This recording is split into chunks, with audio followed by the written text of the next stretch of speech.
আমরা স্পষ্টভাবে আপনাদেরকে জানিয়ে দিতে চাই, জনগণের এই 70% মানুষের এই ভোটকে উপেক্ষা করে যদি আপনারা ক্ষমতায় টিকে থাকতে চান, এই দুঃস্বপ্ন আপনাদের স্বপ্নে কখনো পরিণত হবে না। ফাঁসিবাদী আওয়ামী দুঃশাসনকে যারা মুক্ত করেছিল তাদেরকে অস্বীকৃতি করার মানে হচ্ছে বর্তমান বাংলাদেশের পার্লামেন্টকে অস্বীকার করে যা। সম্মানিত ভাই এবং বন্ধুগণ, আমরা পরিষ্কার বলতে চাই, আজকে যে গণরায় গণভোটের কথা বলা হচ্ছে, জুলাই সনদের কথা বলা হচ্ছে, জুলাই সনদ মানে হচ্ছে আবার কোন স্বৈরা শাসকের জন্মগ্রহণ বাংলাদেশে না করা। অনেক বিষয়, অনেক জায়গা পরিচ্ছন্ন এবং পবিত্র হবে, দেশ সুন্দর হবে, সেই সৌন্দর্যপূর্ণ দেশকে গঠনের জন্য তারা এখানে রাজি নয়।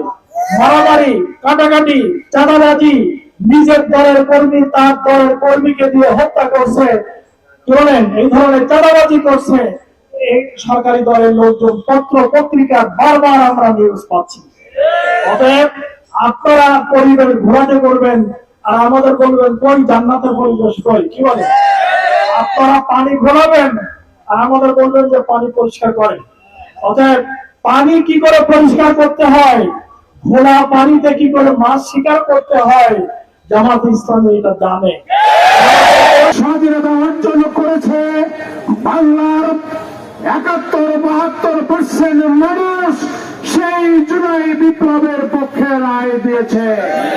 আপনি যদি 50-49% মানুষের সমর্থন নিয়ে দেশের প্রধানমন্ত্রী হতে পারেন, তাহলে এই হানা ভোটের রেফারেন্ডামের রায় নিয়ে বাংলাদেশের মাটিতে জুলাই সনদ কার্যকারী না করলে ইতিমধ্যে আপনি আস্থা হারিয়ে ফেলেছেন। দেশের 72% মানুষ আপনার বিপক্ষে মাঠে নেমেছে। কিভাবে আদায় করতে হয়, শেখ হাসিনার মতো পথে আপনাকে বিদায় হতে হবে।